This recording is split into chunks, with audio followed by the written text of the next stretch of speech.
우리에게 주시는 하나님의 말씀은 히브리서 9장 11절에서 22절까지의 말씀입니다. 히브리서 9장 11절에서 22절은 신약 성경, 제가 가진 성경 361페이지에 있습니다.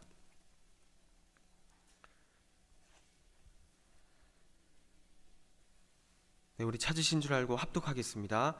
그리스도께서는 장래 좋은 일의 대제사장으로 오사 손으로 짓지 아니한 것 곧 이 창조에 속하지 아니한 더 크고 온전한 장막으로 말미암아 염소와 송아지의 피로 하지 아니하고 오직 자기의 피로 영원한 속죄를 이루사 단번에 성소에 들어가셨느니라. 염소와 황소의 피와 및 암송아지의 죄를 부정한 자에게 뿌려 그 육체를 정결하게 하여 거룩하게 하거든 하물며 영원하신 성령으로 말미암아 흠없는 자기를 하나님께 드린 그리스도의 피가 어찌 너희 양심을 죽은 행실에서 깨끗하게 하고 살아계신 하나님을 섬기게 하지 못하겠느냐. 이로 말미암아 그는 새 언약의 중보자시니 이는 첫 언약 때에 범한 죄에서 속량하려고 죽으사 부르심을 입은 자로 하여금 영원한 기업의 약속을 얻게 하려 하심이라. 유언은 유언한 자가 죽어야 되나니 유언은 그 사람이 죽은 후에야 유효한즉 유언한 자가 살아있는 동안에는 효력이 없느니라. 이러므로 첫 언약도 피 없이 세운 것이 아니니 모세가 율법대로 모든 계명을 온 백성에게 말한 후에 송아지와 염소의 피 및 물과 붉은 양털과 우슬초를 취하여 그 두루마리와 온 백성에게 뿌리며 이르되 이는 하나님이 너희에게 명하신 언약의 피라 하고 또한 이와 같이 피를 장막과 섬기는 일에 쓰는 모든 그릇에 뿌렸느니라. 율법을 따라 거의 모든 물건이 피로써 정결하게 되나니 피 흘림이 없은즉 사함이 없느니라. 아멘.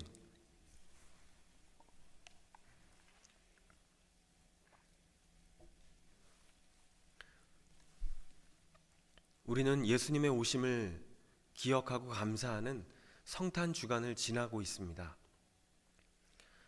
예수님의 오심 그리고 예수님의 하신 일이 우리에게 어떠한 의미가 있습니까? 이 시간 그것을 깊이 묵상하는 그런 시간이 되실 수 있기를 주님의 이름으로 소망합니다. 성공을 성경은 4가지 유형으로 정의하고 있습니다. 첫 번째로는 하나님의 뜻을 이루고 또 세상에서도 소위 세상적으로 성공하는 경우를 이야기합니다. 이것이 가장 이상적인 성경의 성공일 것입니다. 그러니까 하나님의 뜻도 이루고 세상적으로도 성공하고 인정받는 것. 그리고 두 번째는 하나님의 뜻을 이루었는데 세상에서는 고난만 받다가 가는 경우입니다. 대표적으로 순교자들 그리고 믿음의 개척자들이 있겠죠. 히브리서 11장의 믿음의 사람들이 바로 그러한 예일 것입니다. 그리고 세 번째로 세상에서는 인정을 받는데 세상 사람들에게는 인정을 받는데 하나님의 뜻은 이루지 못하는 경우를 보게 됩니다. 예를 들어 성경의 악한 왕들이겠죠. 정치력이 굉장히 탁월하고 부국 강병을 이루었음에도 불구하고 하나님께는 악하다는 평을 받았던 사람들을 생각해 보게 됩니다. 그리고 네 번째는 세상에서도 인정받지 못하고 또 하나님께도 인정받지 못하는 하나님의 뜻을 이루지 못하는 경우, 이런 일은 있으면 안 되겠죠. 성경은 성경에 대해서 이런 네 가지 유형으로 우리에게 메시지를 주고 있습니다. 성경은 앞에서 말씀드린 첫 번째와 두 번째를 성공이라고 말씀합니다. 다시 말씀드리면 우리가 주목할 수 있는 성공에 대한 모습은요, 성경이 말하고 있는 성공은 하나님의 뜻을 이루고 또 세상에서 성공하는 그런 모습을 생각해 볼 수 있습니다.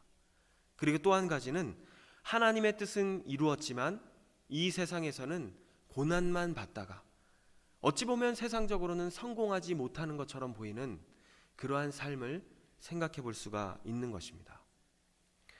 그런데 오늘 우리가 읽은 히브리서 9장에 보니까요, 예수 그리스도께서 이 두 번째 유형이 아니신가 싶습니다. 예수 그리스도께서는 하나님의 뜻을 이루셨습니다. 그런데 세상에서는 고난과 희생의 삶을 살다가 가셨다는 것을 우리는 성경을 통해서 발견하게 됩니다. 그러니까 성경이 주목하고 있는 것은 세상적인 성공이 아니라는 것을 이야기하고 있습니다. 히브리서가 기록된 이유는, 그리고 오늘날 우리에게도 필요한 이유는 무엇입니까? 이때 당시에도 그리고 오늘날에도 여전히 종교적인 형식 그리고 종교적인 보상의 원리에 갇혀서 성경이 말씀하고 있는 진정한 의미의 보상, 진정한 의미의 변화에 대해서 눈을 뜨지 못한 채 세상적인 기대가 채워지지 않는 그러한 상황 가운데 오는 인간적인 실망, 그리고 믿음에 대한 의심을 이기지 못하고 옛생활로 다시 돌아가 버리고 마는 그런 사람들이 있었기 때문에 히브리서가 쓰여졌다는 것을 우리는 보게 됩니다. 세상의 다른 종교나 우상숭배는 어떻습니까? 자신의 노력과 열심으로 우상의 비위를 맞춥니다. 그리고 그만큼 내가 노력한 만큼, 내가 비위를 맞춘 만큼 물질이나 자신이 원하는 세상적인 보상을 받는 것이 모든 율법적인 종교 그리고 우상숭배의 특징이 아니겠습니까? 그러나 성경이 말씀하고 있는, 성경이 진짜 관심을 두고 있는 그런 진정한 믿음의 삶은 예수 그리스도를 통해서, 구체적으로 오늘 본문에 보니까 새 언약에 참여하고 있는 자들의 삶은 세상적인 물질이나 자신이 원하는 것이 무조건적으로 이루어지는 것에 초점이 맞추어져 있는 것이 아니라는 것을 성경은 말씀하고 있습니다. 그렇다면 세상의 종교와 무엇이 다릅니까? 무엇이 진정한 보상입니까? 성경이 우리에게 말씀하고 있는 예수 그리스도를 통해서 우리에게 주시는 진짜 중요한 보상은 예수 그리스도, 그분을 통해서 내 자신이 이전과는 전혀 다른 새로운 사람이 되는 것, 그것을 진정한 보상, 진정한 변화로 말씀하고 있다는 것입니다. 오늘 우리가 읽은 본문의 앞부분에 보면 하나님께서 주신 구약시대의 제사 제도, 그리고 제사장 제도는 안타깝게도 진정한 거룩의 의미를 상실해버렸습니다. 껍데기만 남은 종교적인 형식으로 전락해버렸습니다. 변질되어 버린 것입니다. 그런데 오늘 본문을 보면 예수 그리스도, 그분을 통해서 하나님께서 원하시는 거룩한 존재로 우리가 회복이 되었다는 것을 말씀합니다. 우리가 예수님이 우리를 위해서 죽으신 가장 중요한 이유가 무엇입니까? 예수님이 우리를 위해서 죽으신 가장 중요한 이유, 예수님이 이 땅에 오신 가장 중요한 이유가 무엇입니까? 세상적으로 출세를 하고 성공하게 하기 위해서 예수님은 우리를 위해 죽으신 것이 아니라는 것입니다. 예수님께서 우리를 위해서 죽으신 이유는, 예수님이 이 땅에 오신 진정한 이유는 우리가 하나님의 사람이 되게 하기 위해서 오신 것이고 십자가에 달려 죽으셨다는 것을 성경은 말씀하고 있다는 것입니다. 죄를 사랑하던 우리를, 죄의 노예가 되어 살아갔던 우리를 하나님을 사랑하는 존재로 바꾸시기 위해서, 진짜 새로운 존재로 우리를 바꾸어 가기 위해서 우리의 모든 죄값을 짊어지시고 예수 그리스도는 십자가에 달려 죽으셔야만 했던 것입니다. 오늘 말씀 11절에서 15절은 이렇게 말씀합니다. 그리스도께서는 장래 좋은 일의 대제사장으로 오사 손으로 짓지 아니한 것, 곧 이 창조에 속하지 아니한 더 크고 온전한 장막으로 말미암아 염소와 송아지의 피로 하지 아니하고 구약시대의 제사를 이야기하는 것이죠. 오직 자신의 피로, 흠없으신 예수 그리스도의 피로 영원한 속죄를 이루사 단번에 성소에 들어가셨느니라. 하나님의 아들이신 그분께서 우리를 하나님 앞으로 이끄셨다라고 성경은 말씀합니다. 13절에 염소와 황소의 피와 및 암송아지의 죄를 부정한 자에게 뿌려서 그 육체를 정결하게 하여 거룩하게 하거든. 구약의 제사제도죠. 하물며 영원하신 성령으로 말미암아 흠없는 자기를 하나님께 드린 그리스도의 피가 어찌 너희 양심을 죽은 행실에서 깨끗하게 하고 살아계신 하나님을 섬기게 하지 못하겠느냐. 그리스도의 피가 어찌 너희 양심을 죽은 행실에서 깨끗하게 하고 살아계신 하나님을 섬기게 하지 못하겠느냐. 이로 말미암아 그는 새 언약의 중보자시니 이는 첫 언약 때에 범한 죄에서 속량하려고 주구사 부르심을 입은 자로 하여금 영원한 기업의 약속을 얻게 하려 하심이라. 예수 그리스도께서 우리에게 오신 가장 중요한 이유, 그리고 십자가에 못 박혀 돌아가신 가장 중요한 이유는 우리가 새로운 피조물로 하나님 앞에 그렇게 부르심을 받고 쓰임 받게 하기 위해서 부르신 줄로 믿습니다. 우리 아이들과 이야기를 하게 되면, 또 우리 젊은 분들과 이야기를 나누다 보면 삶에 대한 고민을 많이 듣게 됩니다. 돈을 많이 벌고 싶대요. 세상적으로 성공하고 싶대요. 나쁜 게 아니죠.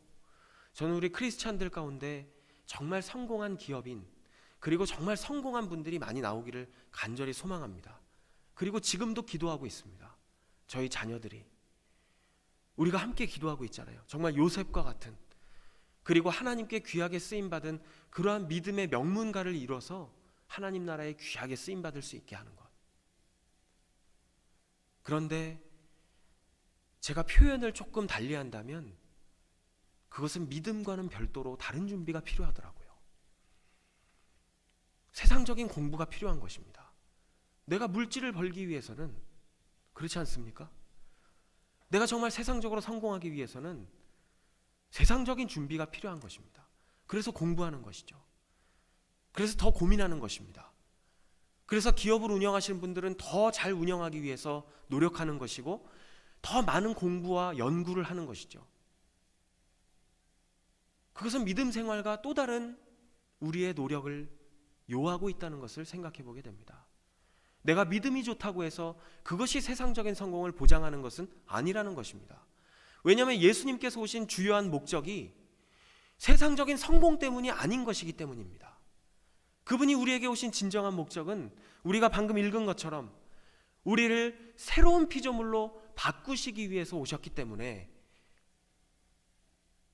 우리는 그분으로 인해서 새로운 피조물로 거듭났고, 또 하나님 앞에 온전히 나아가서 그분을 위해 살아갈 수 있게 된 것입니다. 사랑하는 여러분, 오늘도 새로운 피조물로 하나님 앞에 귀하게 쓰임받을 수 있는 저와 여러분이 되실 수 있기를 간절히 소망합니다. 새로운 피조물이 무엇입니까? 새로운 피조물,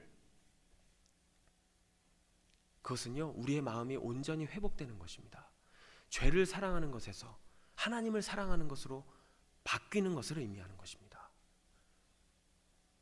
예수님께서 나를 위해 죽으셨다는 것을 진정으로 깨닫는 순간 그분의 희생을 알게 되는 것입니다. 그분을 위해 살아야 되겠다고 결단하는 것입니다. 죄를 미워하기 시작하는 것이죠. 오늘도 그러한 삶의 모습이 우리에게 있기를 간절히 소망합니다. 이렇게 예수 그리스도를 우리에게 보내주신 하나님의 약속은 언약이라고 표현도 하지만 오늘 본문에 보니까 유언이라고 말씀합니다. 유언은 무엇입니까? 언약은 쌍방간에 이루어지는 것입니다. 나 혼자서만 이야기하는 것이 아니라 상대방이 어떤 조건, 나의 조건과 상대방의 조건이 같이 상호적으로 이루어질 때 언약이라고 이야기하는 것입니다. 그런데 오늘 본문에 보니까 이 성경은 유언이라고 말씀합니다. 유언은 죽는 사람이 일방적으로 이야기하는 것입니다. 일방적으로 재산을 물려주는 것입니다.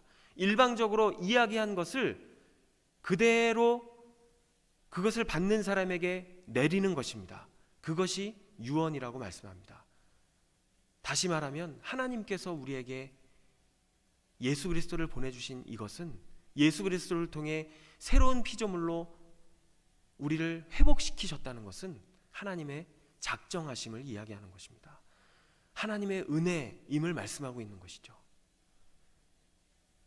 하나님께서 아브라함에게 찾아가셨잖아요.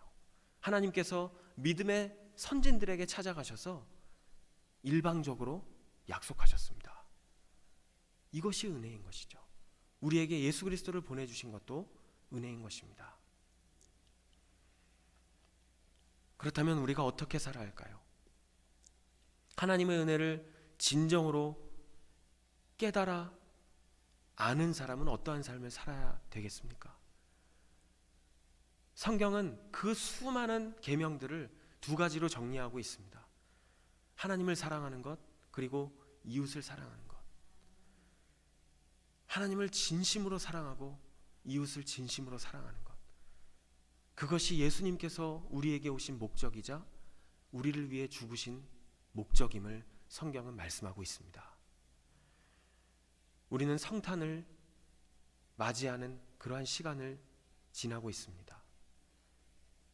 오늘 우리에게 주신 하루의 삶 가운데 하나님께서 진정으로 기뻐하시는 하나님 사랑, 이웃 사랑의 삶을 살아가는 우리 모두가 되실 수 있기를 간절히 소망합니다.